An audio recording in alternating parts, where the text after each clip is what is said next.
The insane end of the Dutch Godmother of Coke. Naima Jillal's journey from small-time drug dealer to Dutch Godmother of Coke is a roller coaster ride of ambition, power, and peril. Join us as we delve into the life of one of the world's most notorious drug lords, discovering how she got to the top of the global drug trade, only to fall in a shower of gunfire and betrayal. Discover the shocking story of Naima Jillal, a woman who fought the odds to become one of history's most feared drug lords. But as her empire expanded, so did the threat, and Naima found herself in a dangerous cat-and-mouse battle with law enforcement. In this thrilling tale of greed, power, and the high stakes of the global drug trade, discover the truth behind her spectacular climb to prominence and final destruction.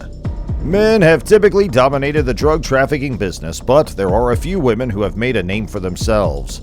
Naima Jillal, often known as Coke's Dutch Godmother, is one of them. Today we'll look at her life and how she rose to become one of the world's most notorious drug lords. Naima Jillal's tale is remarkable, with many highs and lows. She began as a little kid in a disadvantaged district of Amsterdam where she had a rough life.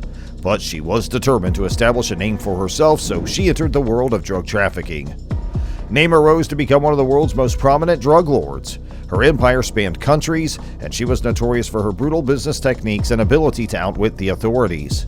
However, Naima's ascension to power was not without its difficulties.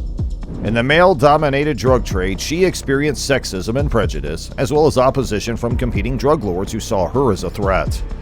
Despite the challenges she faced, Naima was able to conquer them all and construct a drug empire second to none.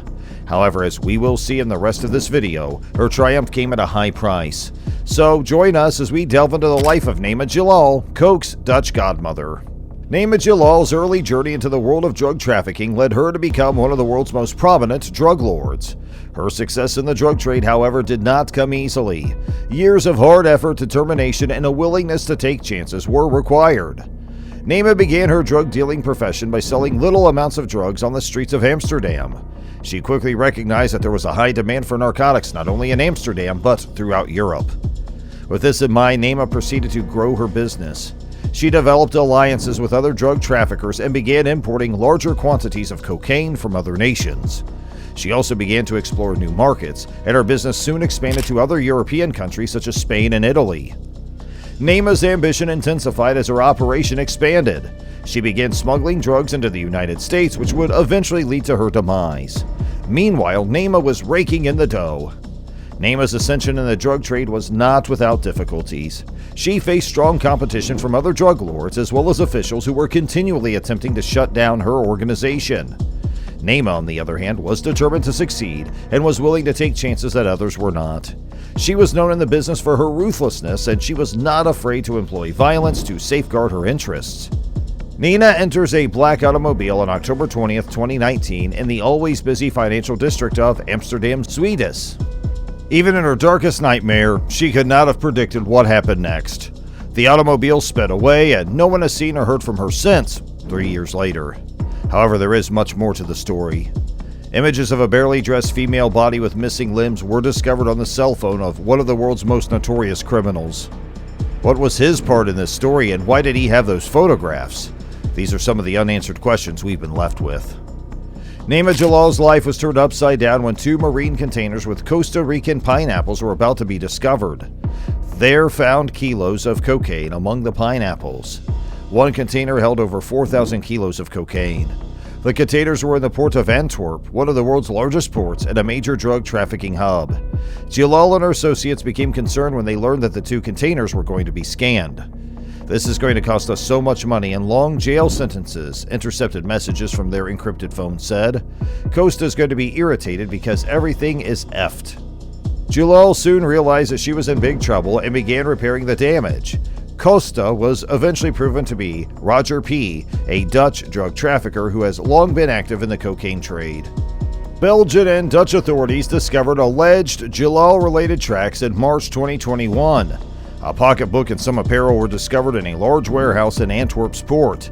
It wasn't simply stuffed in a dark corner. The objects were hidden beneath a cement floor. It was determined that there was something beneath the floor using multiple clues, sniffer dogs, and ground radar. The cops had to excavate the floor to find the evidence because it was a newly placed cement floor. They discovered the handbag as well as women's attire. They had also hoped to find Naima Jillal herself, but she was nowhere to be found beneath the cement. What's fascinating is that this occurred in the same warehouse where a large batch of cocaine was discovered, causing Jillal a lot of trouble. Coincidence? You decide. What would be revealed next would be scary. The police had heard through the grapevine that images were circulating in the underworld. Those images were graphic. The cops hadn't seen the photos yet, but they've heard it's a woman with significant injuries taped to a chair. Another shot allegedly showed severed limbs and a severely damaged woman. The photographs were shocking and awful, but the cops had yet to view them. That is where the key story twist occurs. Because of the leaked encrypted messaging database Sky ECC, they can finally see those exact photos. What's more intriguing is that these photographs came from a phone owned by none other than ridouan Taghi, one of the most notorious criminals in Dutch history. Analyzing the information on the images reveals that they were taken on the night of October 20th to 21st, shortly after midnight. On the 20th of October at about 10:30 p.m., Naima Jillal entered a black automobile. That implies she only lived a few more hours after being pulled up, and those hours must have been horrible. Taghi's lawyer, Miss Inez Whiskey, disputes all allegations and claims that her client did not use the phone. Another suspect in Naima Jillal's disappearance is Jillal, also known as Bully Jos, a Dutch criminal. Bully Jos is a young criminal, having been born in 1991. He quickly ascended through the ranks and is now perhaps one of the most powerful Dutch crooks. He is wanted internationally and is still on the run. The word on the street is that he is a cruel, cold-hearted individual who will not hesitate to inflict harm on anyone who stands in his way. Police discovered that Jillal did business with Costa after an additional investigation. Costa in turn transacted with Jillal, and all evidence points to Jillal investing extensively in the massive cocaine shipment that was discovered by police in the port of Antwerp. When Jos allegedly questioned Costa about what occurred and who was responsible, Costa allegedly told him that Jillal was in charge of the shipment. Jillal requested that Jillal explain what had occurred, and she came to explain herself in person. Unfortunately for her, that explanation did not appear to be sufficient, and the only way she could repay Jos was with her own life. So yet there has been no trace of Naima Jillal or her body. No one's been able to reach her, and no additional information concerning her whereabouts has been discovered. Some people have been arrested, but nothing has come of it thus far. The Dutch police have offered a reward of 10,000 euros to anyone who can bring them to Jillal, but nothing has come of it so far. It does not appear that she will ever be recovered or heard from again. She ascended quickly, but her fall couldn't have been much faster. Jillal overplayed her hand and paid for it with her life. Costa testified in court that he had no involvement in the crime. Jillal is still on the run, but his lawyer claims that her client had nothing to do with Naima Jillal's disappearance. Taghi's lawyer also stated that her client had nothing to do with it. It's unclear why he kept the images on his phone. Thank you for joining us as we discuss the story of Naima Jillal, the Dutch Godmother of Coke. Her story serves as a warning about the hazards of the international drug trade and the high cost of ambition.